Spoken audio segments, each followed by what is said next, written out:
പശ്ചിമേഷ്യയിൽ സംഘർഷം തുടരുന്ന സാഹചര്യത്തിൽ ഗൾഫ് രാജ്യങ്ങളിൽ ഇറാൻ ആക്രമണം നടത്തി. ഇന്ന് പുലർച്ചെ UAE, Kuwait, Qatar, Bahrain, Oman എന്നീ രാജ്യങ്ങളെ ലക്ഷ്യമിട്ടായിരുന്നു ഇറാന്റെ മിസൈൽ ഡ്രോൺ ആക്രമണം.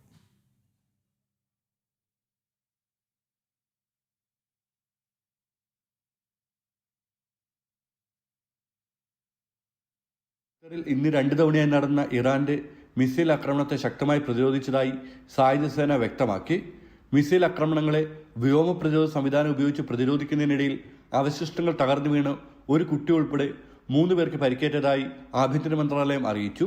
പരിക്കേറ്റവർക്ക് ആവശ്യമായ അടിയന്തര വൈദ്യസഹായം ലഭ്യമാക്കിയിട്ടുണ്ട്. ഇറാൻ ആക്രമണത്തിന് പിന്നാലെ രാജ്യത്തെ സുരക്ഷാ വിഭാഗങ്ങളും സിവിൽ ഡിഫൻസ് സംഘങ്ങളും അടിയന്തര ദുരന്ത നിവാരണ പദ്ധതികൾക്ക് അനുസൃതമായി സുരക്ഷാ നടപടികൾ ശക്തമാക്കിയിട്ടുണ്ടെന്ന് മന്ത്രാലയം പ്രസ്താവനയിൽ അറിയിച്ചു. ഔദ്യോഗിക സ്രോതസ്സുകളിൽ നിന്നുള്ള വിവരങ്ങൾ മാത്രം വിശ്വസിക്കണമെന്നും വ്യാജ വാർത്തകൾ പ്രചരിപ്പിക്കരുതെന്നും അധികൃതർ കർശന നിർദ്ദേശം നൽകി. 69 ദിവസങ്ങൾക്ക് ശേഷം UAEക്ക് നേരെയും ഇറാന്റെ ആക്രമണ ശ്രമം ഉണ്ടായി. മിസൈൽ ഡ്രോൺ ആക്രമണ ശ്രമങ്ങളെ അതിർത്തിക്ക് പുറത്ത് വിജയകരമായി പ്രതിരോധിച്ചു. ആശങ്കപ്പെടേണ്ട സാഹചര്യമില്ലെന്ന് ദേശീയ സുരക്ഷാ കൌൺസിൽ വ്യക്തമാക്കി. ഒമാനിലേക്കും ഇറാന്റെ ആക്രമണമുണ്ടായി. മുസറിന്റെ ഗവർണറേറ്റിൽ ഡ്രോൺ ആക്രമണം ഉണ്ടായെന്ന് അധികൃതർ സ്ഥിരീകരിച്ചു. വ്യോമ ആക്രമണങ്ങളെ തുടർന്ന് ബഹ്റൈനിൽ മിസൈൽ മുന്നറിയിപ്പ് സൈറണുകൾ മുഴങ്ങി.